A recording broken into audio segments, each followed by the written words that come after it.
Hey, this is Anney. And Samantha. And welcome to Stuff I've Never Told You, production of iHeartRadio.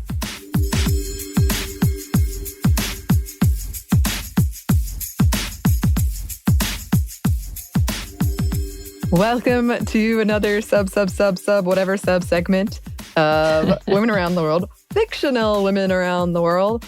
And oh my goodness, I'm so excited about this one. I'm so glad I chose who I did, which is Dana Scully, because I actually had picked someone else out for this, our month of October. But then I was thinking about, I just saw on the news something about the Scully effect. And I was like, well, I've got to learn more about this, and I might as well tie it into work. And I'm so glad that I did. Perfect. I love it. So I know I've talked about my experience growing up watching X-Files. It terrified me. And in fact, I got so scared because I have said I'm scared of aliens, so this was a real push for me. But also, it's the Killer Bee episode. I got so scared, my mom forbid me to watch it ever again. So I had to stay up until 3 a.m. on Sundays and watch it on Fox with the volume way down. If you're listening, Mom, yes, I did that for years. But as I got older, the ban was lifted, and my friend and I would watch it, and we would both be on our landline phones, and we watch it at the same time. And her TV was slightly faster than mine, so she would gasp, and I'd be like, "What is it?" And then it would happen. I'm like, "Ah!" It was just such a fun experience that doesn't really happen anymore. And I know I've talked a lot about how watching this show was one of my first times of I had a crush on both Mulder and Scully. And I was like, Although looking back, I didn't think that was weird. I didn't think it was weird. It was funny. I was telling the story to somebody the other day, and I was like, I used to think it was weird that I had a crush on Luke and Leia. And she was like, oh, because you were learning you were bi. And I was like, no, because they're related. I wasn't sure if that was weird. And she was like, oh. So it never struck me as odd, which I do find interesting. I think I might have just assumed, fictional crushes, whatever. But it was a very kind of formative. I know a lot of people have said this. This is actually something we're going to talk about in this episode as well. But I was not the only one who experienced this at all. Also, I didn't realize until I was doing the research for this episode how kind of funny and on the nose her name is, Scully. But we have a Scully. If you listen to or have seen any of the videos that the Stuff They Don't Want You to Know crew have done, they might mention Scully. Scully is a skeleton that we have at our office that is always hanging around. But yeah, I didn't realize how kind of funny that name is. There you go. Yes. All right. So let's get into it. Dana Catherine Scully is one of the protagonists of The X-Files, a sci-fi paranormal television show that debuted in 1993. She was played by Gillian Anderson and appeared in all but 5 episodes of the 9 seasons of episodes, plus a much shorter 2 seasons. Some people say there's 10 seasons, some people say there are 11 seasons. I don't know what the deal is with that, but also in all the movies. According to Chris Carter, creator of the series, he immediately wanted to cast Anderson after her audition, but the network was pushing him to cast a, quote, bombshell. Their first choice was Pamela Anderson. Carter said he didn't want romance between Mulder and Scully and that he wanted the genders to play against stereotypes, i.e. Scully being the more logical, skeptical one. So Scully is an FBI special agent, medical doctor, and the skeptic to her partner Fox. I want to believe Mulder. Yes. So I tried to watch this.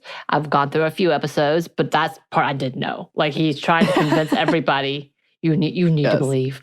But I do love that she is the all-around know-it-all. Has to be at the top of her game. Typical FBI agent for these shows. She was originally assigned to Mulder to debunk his work and report back to her supervisor. Narc. Over time, she and Mulder developed a strong trust and respect for each other, and later some romantic feelings because, you got to add that in there for drama. Yeah, her drama. There was some drama, for sure. Alien drama. Scully was born in the 60s in Maryland and was raised Catholic, though her fave movie was The Exorcist and her ideas around religion fluctuate. Ultimately, she wants to believe too, but is afraid to. She wears a cross throughout the series. Both her parents were supportive. Her dad was military. They moved around a lot. After her Sunday school teacher was murdered in his backyard when she was 13, she realized that there was, quote, true evil in the world. Scully described her childhood like this. Ever since I was a child, I've never allowed myself to get too close to people. I've avoided emotional attachment. Perhaps I've been so afraid of death and dying that any connection just seemed like a bad thing, something that wouldn't last. All right, I need to know. Yes. Is Gillian Anderson English? No, but she grew up in London. Okay. She was not born there, but from what I understand, spent a good chunk of her childhood growing up there. Okay. You asked because of The Crown, yes? Well, no, not just because of The Crown, because like any of the shows, they had a BBC series of, it was one of the literature remakes. It wasn't Jane Austen, but it was another one. I think it was the Charles Dickens one. And her accent was on point, and it threw me off because her American accent is also on point. So I assumed she was American. So that was one of those moments of, what? Knowing her as Scully. So anyway. Just had that moment. So she, being Scully, not Gillian Anderson, she studied at University of Maryland, where one of the doctors above her once said, quote, humans are top carnivores. We sit at the top of the food chain. We reduce other species' chances of survival. True. She studied forensic medicine and physics. She was really ambitious, threw herself into her work, pushing herself to accomplish more and more. In 1990, she was recruited by the FBI, where she attended the FBI Academy, later going on to become an instructor. A cutscene described her as, quote, intelligent, self-assured, with an unblushing sense of her own femininity, and that she commands attention. Yes, that she does. Over her time working with Agent Mulder, her beliefs are tested as they encounter phenomena a week after week that are often difficult to explain. I remember even being a kid and being like, wow, so something like this happens like every week? At first, she is often mocking towards Mulder and his ideas, but while the skepticism remains, she doesn't lose that. Her attitude around it kind of shifts. And she is really, really, really skilled. She's quick on her feet. She's smart. She's good under pressure, analytical, good with weapons.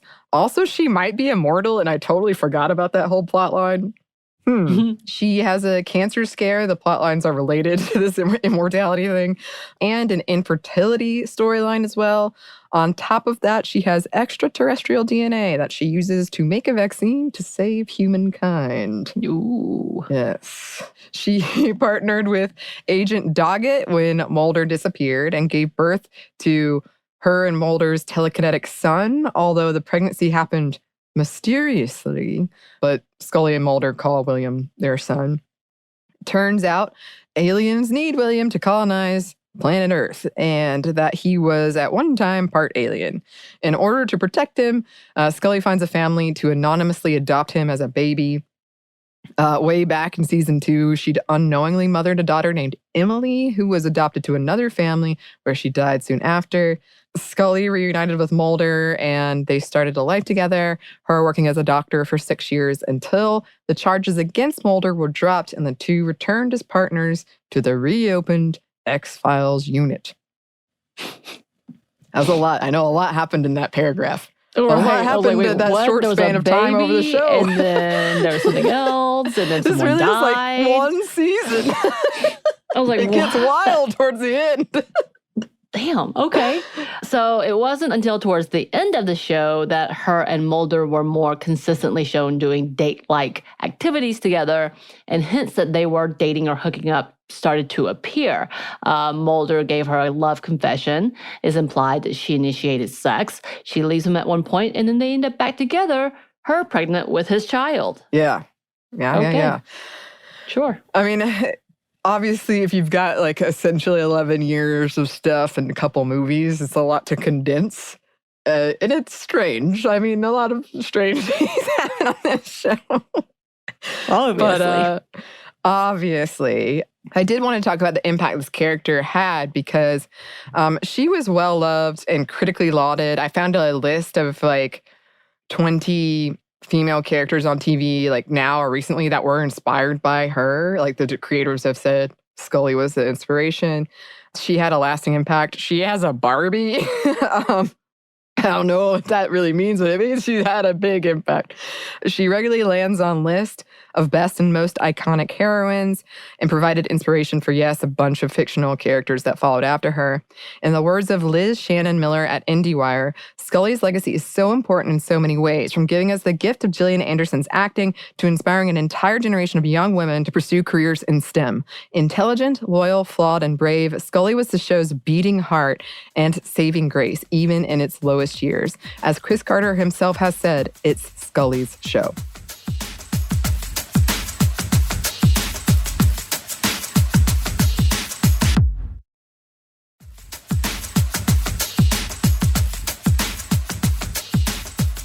So let's talk about the Scully effect. Yes. So let's break down that STEM bit. We've mentioned it before, but this is something called the Scully effect. The popularity of this character is thought to have inspired a whole generation of women to pursue careers in STEM.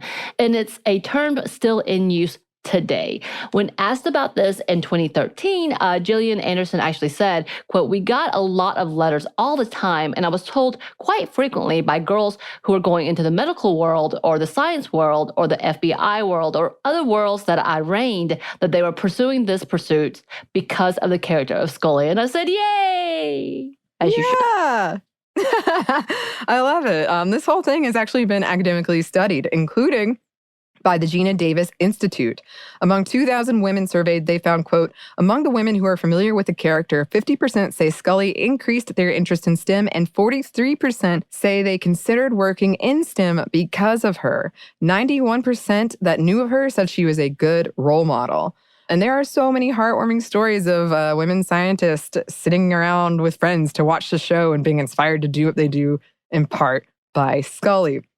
Now, all this is to say, like, I think that article that brought this character to my attention that came up the other day was saying, like, you know, how big actually is this effect? Like, can we really measure it? Is it a real thing? But I mean, I think that you can certainly say, even if she wasn't the main reason, by this survey, she did, like, maybe, you know, get you interested, or like maybe you thought about it when you hadn't before, which I think is great. So when I initially heard the Scully effect, I thought it was a sexual connotation. Oh, well, we're going to talk about that. Yes, many women were like, "Oh, hello, Scully," in that level, and then being interested in threesomes because of the X-Files. Oh. That's what I thought it was. No context to it whatsoever. Moving on. Interesting. Actually, we are going to talk about that kind of in a second. But first, we got to talk about the pantsuits, okay? So one thing people love about this character is her dang pantsuits. Like, a lot of the articles I found were like ranking Scully's fashion. It was great how many people were like, "No, it's horrible fashion, but I love it." And other people being like, "No, this is the top of the fashion, but I love it." And when the show was coming out, this was like when pantsuits were becoming a thing, and it's third wave feminism. And it was interesting to see the evolution of that through this character.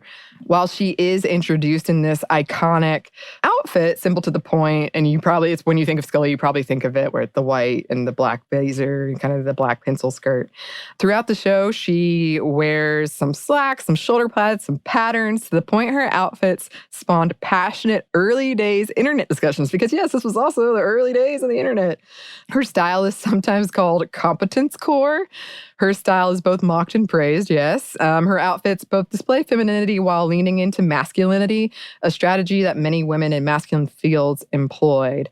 As the show progresses, her clothes become more tailored to show off her shape more.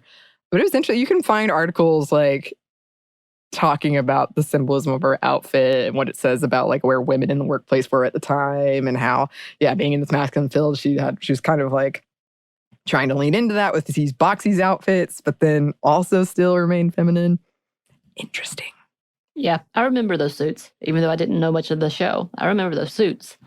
So from Megan Garber at The Atlantic, she states, "As she sheds layers of clothes season after season, as blouses go unbuttoned, they give way to tight t-shirts and slight camisoles. As blazers get belted and nipped and shortened, as coats shrink to fit her form, Scully sheds something else as well, her belief, and indeed her default trust in all that she has taken for granted. The big things so many of us take for granted: government, religion, culture, the carefully constructed intellectual infrastructures that give the world its order. All of those, as the X-Files goes on, get called into question. Scully's clothes become a metaphor for her willingness to believe in disbelief. They become a visual symbol of how far her rationality has taken her. Scully, her clothes suggest, her weighty coats and bulky pants jettisoned in favor for more freeing options, might finally be able to share Mulder's faith in faithlessness. Ooh, I love it. Ooh. I also remember asking my mom before the ban came in place why Mulder always wore ties. Because he always is getting strangled by them. And I'm like, this seems pointless. Why? I mean, I guess it's going to go for women with long hair. Why? You know you're going to get yanked by it. That's true. That's true. So going back to what you were talking about, Samantha, there is a thing called I am an X-Files lesbian. And I know, I have told the story a million times of being attracted to both Mulder and Scully. I didn't know this was like a whole thing, but apparently it is. I am not alone in it. There's no threesome element as far as I know, but Scully is sometimes jokingly referred to as the, quote, gateway lesbian of choice. Academic research has been done on this, on the, quote, Gillian Anderson, Dana Scully made me gay movement from the 90s. Again, this is what I thought the Scully effect was. Originally. Oh, wow. I didn't know it was like been studied. And I did read it. There's only, as far as I know, there's only one academic paper, but I did read it. I was like, whoa, man. But also, yes, early days of the internet, X-Files was one of the first shows to foster an online fan fiction community, to the point Scotland Yard investigated, believing the writers were involved in a cult. Oh, Scotland Yard, you silly guys. What's so funny is we will soon see a reference to this in Sex and the City in that fantasy level. Oh, it's a quick reference. Excited. Very quick. But I'm excited for you to hear it, to see how you react to it. Oh, I am excited. Okay, well, I got that to look forward to. I have a friend, actually the friend I used to watch at the same time on the phone with, and she's rewatching X-Files right now.